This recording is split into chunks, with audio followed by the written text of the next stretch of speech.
चलो चलो लो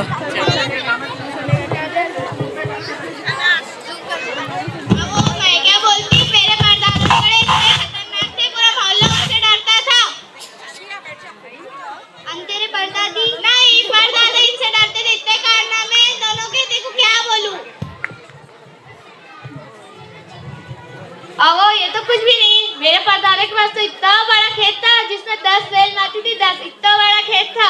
अब मेरे परदादा के पास इतना लंबा बासा था, इतना लंबा बासा था, आधे आसमान तक जाता था। वो सब काम उससे करते थे, झाड़ काटना, पत्ते गिराना, आसमान में टोचते थे गड़ा।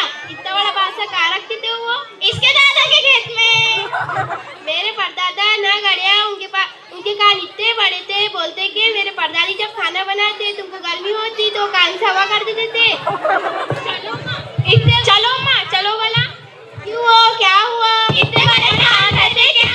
उसने तो आसमान तक के बाल से पूरा, मैंने कुछ बोली क्या? तू तेरा बाल सा काम कर, मैं मेरे कान काम करती। बैठो बैठो।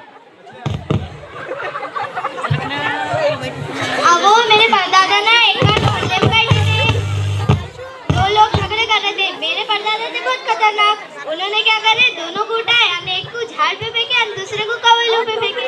जब चिल्ला रहे हमारे को उतारो, हमारे को उतारो। कब उतारे हो फिर उनको? दूसरे दिन के बाद उतारे हो मैं उनको। तुमको मालूम कि एक बार मेरे परदादा ने क्या, तू फेंकेंगी तो मालूम पड़ेगा। और वो तो एक ही ने बैल खाई कर मेथी की भाजी लाए और पूरे कमरा भर कर भगोने फैला के बनाए और पूरे मोहल्ले को दावत दी। इतना बड़ा भगोना था क्या उनके घर पे? अपने को क्या मालूम, सुना सुनाया बोल देते। अब ये तो कुछ भी नहीं है, अब तुम मेरा सुनो।